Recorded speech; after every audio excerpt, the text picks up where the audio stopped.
Es la isla más grande del mundo. Dentro cabe México, casi 4 veces España. Habitada por menos de 60.000 personas, el 80% de Groenlandia es una capa de hielo perpetuo que esconde infinitos recursos naturales. Trump quiere hacerse con esta isla que pertenece a Dinamarca. Por sus minerales, por su pesca y para controlar militarmente el Polo Norte. ¿Puede hacerse con Groenlandia? ¿Cómo? Hoy lo hablamos con Ana Gema López Martín, catedrática de Derecho Internacional Público. Claro que un Estado puede comprar parte del territorio de otro Estado. Y con Carlos Torralba, periodista de El País, que acaba de regresar de su capital, Nuuk.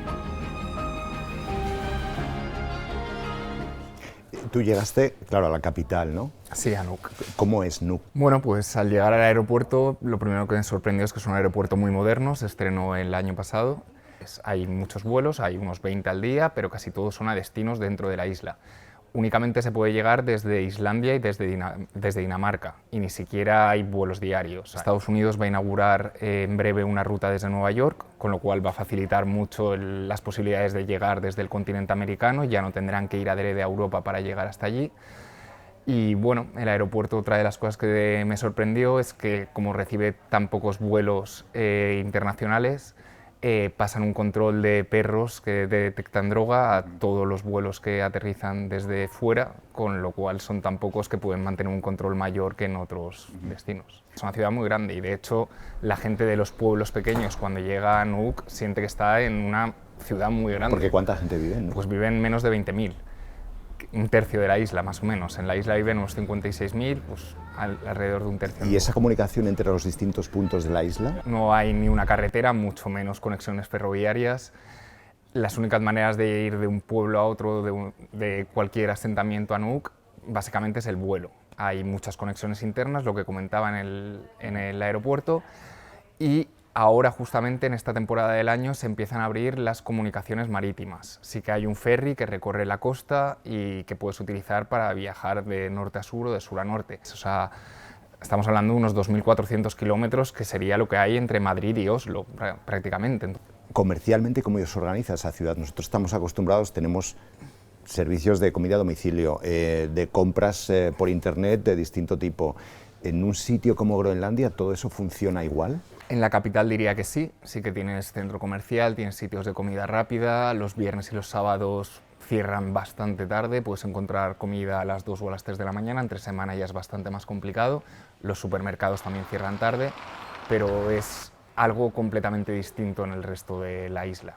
Sí que hay gente que vive en localidades de 30 a 40 habitantes, en las que no hay ninguna población a menos de 100 o 150 kilómetros y en las que no hay nada parecido a un comercio ni a un servicio público y en las que, por ejemplo, si un niño quiere ir al instituto ya sabe que allí no se puede quedar durante su juventud. Sí, más del 80% de la superficie es una capa de hielo de permafrost que permanece helada durante los 12 meses del año. Cada vez se está reduciendo, obviamente. El cambio climático en Groenlandia es uno de los lugares en donde más se está impactando. ¿Ellos se sienten daneses? Bueno, ahí hay un poco de todo. Entre la población tienes gente que es étnicamente inuit, que es indígena y que no tiene ningún tipo de genética danesa. Tienes gente, en torno a un 15%, que es gente genéticamente danesa, bien sea que han llegado en los últimos años, bien sea que llegaron sus antepasados pero que únicamente se mezclaron entre daneses, y luego tienes mucha población que es una mezcla, que tiene raíces groenlandesas y raíces danesas. Tú que conoces todos los países nórdicos, ¿podrías decir que esto es un territorio equiparable a otro país nórdico? No está al nivel de desarrollo del resto de países nórdicos. O sea, si se hace una comparación con el norte de Noruega o el norte de Suecia, obviamente no están en ese nivel de desarrollo y se nota en los servicios sociales, en la calidad de vida, en muchos aspectos. O sea, no tienen los mismos servicios sociales que un danés. Bueno, los tiene, o sea, tiene educación y sanidad gratuita y teóricamente deberían tener un acceso a unos servicios similares. Lo que pasa es que las dificultades del terreno y las dificultades del aislamiento son muy palpables. O sea, si una persona necesita un tratamiento de cáncer, pero vive en un pueblo de 33 habitantes del noreste de Groenlandia completamente aislado, probablemente se le transporte a Dinamarca a hacer ese tratamiento. Y un poco desde el otro lado, ¿tienes la sensación de que Dinamarca o que los daneses que viven en Dinamarca son conscientes de que Groenlandia es parte de Dinamarca o viven en mundos diferentes? Conscientes sí que son conscientes. Creo que hay mucha gente que no tiene claro si es algo que les importa demasiado, si es algo que les compensa tener. Muchos creen que pagan más impuestos para poder sostener económicamente a Groenlandia y que no reciben nada de Groenlandia. Eso es un debate bastante más complejo. Porque hoy por hoy Groenlandia, ¿de qué vive? ¿Qué recursos tiene? Pues sobre todo su principal fuente de ingresos es la pesca. Tiene un potencial pesquero mayúsculo y tiene algo de turismo, pero el turismo se podría fomentar muchísimo más de lo que se fomenta, y actualmente en torno a la mitad del presupuesto público de Groenlandia viene de unas subvenciones anuales que hace Dinamarca, con lo cual a día de hoy depende claramente de Dinamarca. Hay una base de Estados Unidos, ¿no? Una base militar. Sí. ¿Esa base militar está muy presente en los ciudadanos groenlandeses? Extremas, está a más de 2.000 kilómetros al norte de Nuuk, o sea, es una diferencia, pues eso, como si comparas Madrid con Noruega.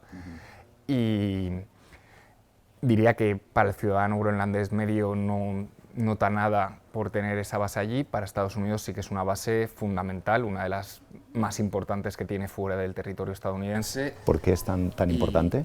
Porque la defensa de los misiles balísticos nucleares en caso de que hubiera un conflicto bien con Rusia o bien con China, estos probablemente cruzarían a través del Polo Norte, que sería la distancia más corta entre los territorios y por tanto el vuelo más corto y el vuelo más difícil de detectar o de interceptar. Y básicamente el sistema de alerta temprana de Estados Unidos para todo este tipo de misiles que vendrían por el Polo Norte tiene un elemento esencial en los radares de la base de Pituffik, que es esta base de la que estamos hablando, que la tienen ya desde hace más de 80 años, la construyeron durante la Segunda Guerra Mundial.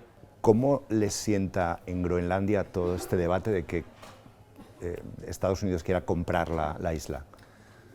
Hay una encuesta que se realizó a finales de enero, si no me equivoco, que la encargaron un periódico danés y un periódico groenlandés, y según esta encuesta solo el 6% estaría dispuesto a una anexión plena a Estados Unidos, y el 85% rechaza de plano cualquier tipo de integración con Estados Unidos. Que desde 2009 Groenlandia tiene en su estatuto de autonomía, tiene el derecho de invocar el inicio del proceso de autodeterminación de Dinamarca. En las elecciones que se celebraron el pasado día 11, de los 6 partidos, 5 de ellos abogan por la independencia de Dinamarca. El partido que acabó ganando, sorprendentemente, no era el favorito, fue un partido independentista, pero que es bastante moderado en cuanto a que quiere hacer un proceso gradual. El partido que quedó segundo en las elecciones, con un 25% del voto, o sea, con uno de cada 4 votos, es un partido mucho más radical en la materia independentista, que aboga por romper ya cualquier tipo de relación con Dinamarca, aunque la economía no esté preparada, consideran que se puede poner en marcha rápido,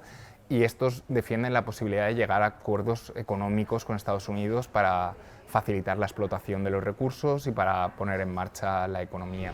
El 7 de enero el avión de Trump aterrizó en Groenlandia. A bordo, el hijo del presidente, que insistía en que venía como turista. La presión siguió el 20 de enero con el discurso de toma de posesión, y este mes de marzo con el viaje a Groenlandia del vicepresidente de Estados Unidos con su esposa. Pero, ¿realmente se puede comprar algo así? Si con tu pregunta lo que me estás refiriendo es si hay un Estado que puede comprar pues, un país, una región, una ciudad, un pueblo de otro Estado, bueno, pues nosotros a eso lo denominamos cesión territorial, que es uno de los modos que está reconocido en derecho internacional para adquirir la soberanía territorial. Claro que un Estado puede comprar parte del territorio de otro Estado. ¿Y esa compra se tiene que hacer siempre con la autorización del Estado o no necesariamente? Si lo que estamos hablando es de adquirir la soberanía, eso se tiene que hacer siempre a través de un tratado internacional. y por tanto tiene que ser entre estados, que son los únicos que tienen la capacidad jurídica para celebrar tratados internacionales.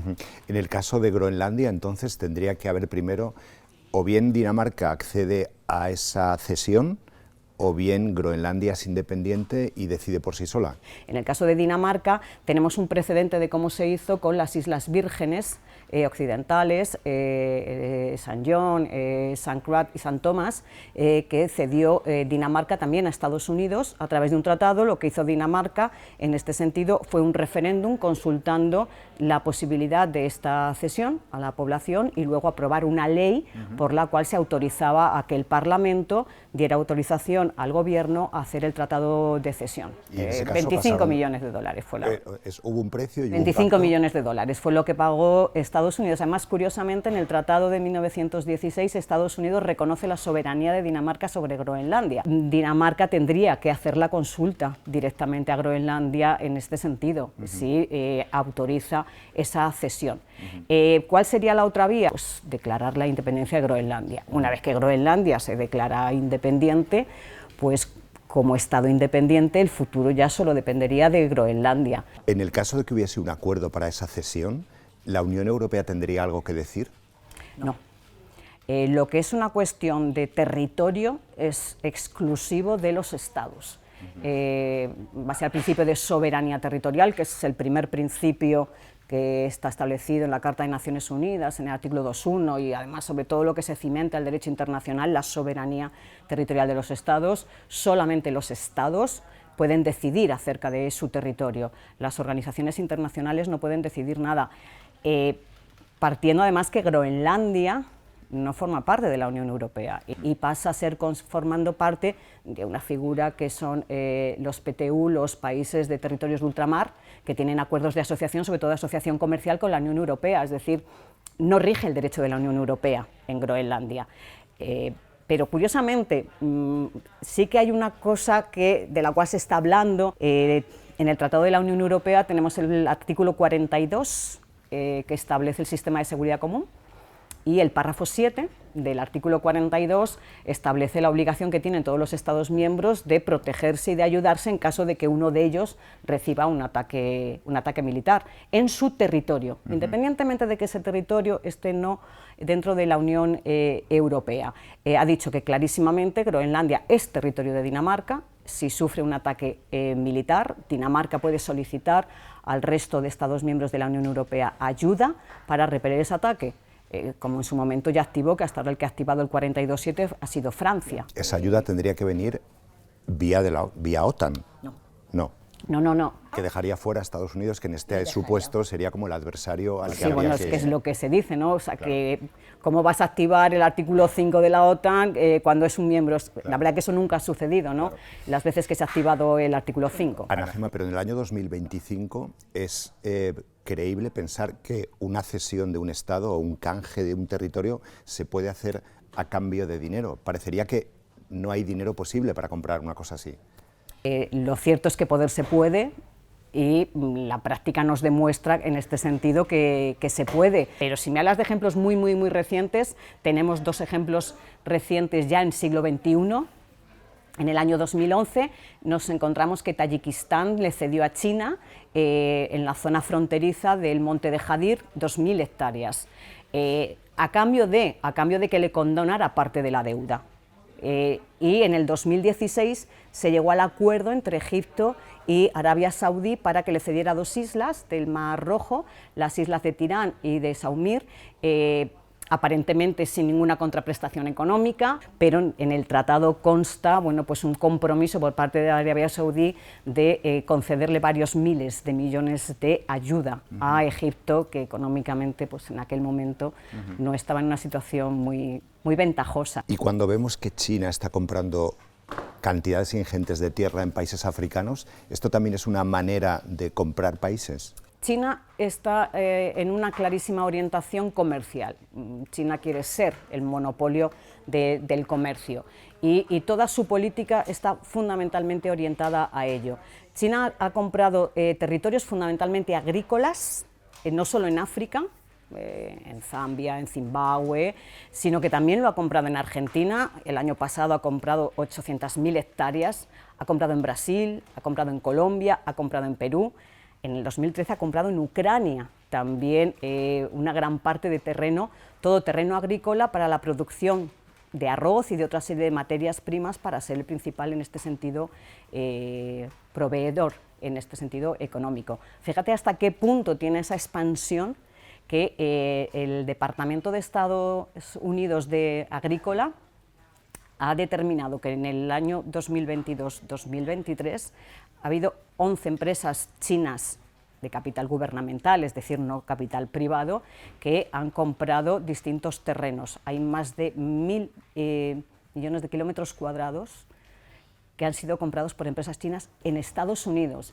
Y se ha saltado la alerta porque resulta que esos terrenos agrícolas, que en principio son empresas con esta finalidad de producción agrícola, hay 19 situadas cerca de bases militares de Estados Unidos, con lo cual la alerta ha saltado en el sentido de que esa justificación comercial que todo el mundo sabe de China puede estar dando un salto que, por ejemplo, otra de las cosas que también está empezando a hacer China es arrendar infraestructuras, arrendar puertos, aeropuertos, para pues tener el control también de las infraestructuras. El último creo que ha sido el puerto de Shanghai a Sri Lanka, ¿no? Por 1,2 mil millones de dólares. ¿Qué crees que va a pasar en Groenlandia? Groenlandia tiene un problema. El problema es que actualmente no es económicamente independiente. Viven de subsidios de Dinamarca, porque los indígenas inuit son muy, en este sentido, respetuosos de lo que son sus recursos y se están negando a la explotación de los recursos, que todos sabemos, hay más de 500 minerales y están estas tierras raras que son tan codiciadas por las nuevas tecnologías en este sentido, aparte de que tiene petróleo, tiene gas, tiene diamantes, tiene oro, o sea, es innumerable los recursos naturales que tiene, pero los inuit consideran que no hay que explotar esos recursos. Lo único que permiten, y tiene acuerdos de pesca con la Unión Europea, es la pesca, única y exclusivamente. El expolio de los recursos naturales no está en la mente y saben que uno de los problemas que van a encontrar es que eso es lo que está buscando como primer objetivo, más allá del control geoestratégico del Ártico, Estados Unidos. Por eso, ¿que el futuro será la independencia? Sí, ahora no lo creo. Pero es lo que tienen las decisiones políticas, ¿no? Porque al fin y al cabo la decisión la tiene quien gobierna.